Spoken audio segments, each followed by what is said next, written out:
नमस्कार, आपण पाहत आहे भांडा फोड न्यूज. एका दमात भ्रष्टाचारी कोमात. सोशल मीडिया, कर्जबाजारी, गुन्हेगारी, सट्टेबाजी, चोरी, मटका, जुगार, दारू, सावकारशाही, न्यायाच्या प्रतीक्षेत प्रशासन. भांडाफोड न्यूज. एका दमात भ्रष्टाचारी कोमात. शक्तीपीठ महामार्ग प्रकल्पासाठी कोल्हापूर जिल्ह्यातील चंदगडमध्ये स्थळ पाहणीला सुरुवात.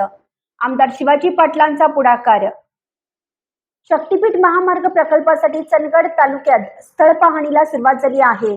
महामार्गामुळे ज्या गावातील जमिनी बाधित होणार आहेत त्या गावामध्ये प्रशासनाकडून पाहणी व ग्रामस्थांशी संवाद सुरू करण्यात आला आहे.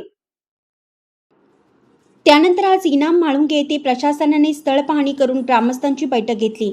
यावेळी आमदार शिवाजी पाटील, प्रांत अधिकारी एकनाथ काळभांडे, तहसीलदार राजेश चव्हाण, मंडल अधिकारी राजश्री पंचोडी यांच्यासह महसूल व वन विभागाचे अधिकारी आणि कर्मचारी उपस्थित होते.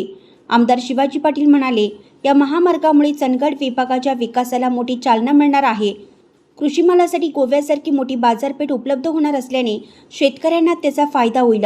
त्यामुळे शेतकऱ्यांनी या प्रकल्पाला सहकार्य करावं. प्रशासनाने ग्रामस्थांशी संवाद साधून त्यांच्या शंका व हरकती जाणून घेतल्या. आजऱ्या शक्तीपीठ संघर्ष समिती इशारा.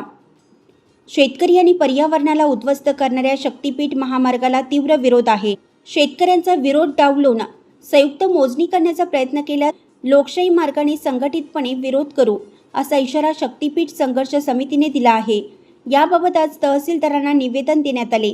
निवासी नायब तहसीलदार माळसा कांत देसाई यांनी निवेदन स्वीकारलं.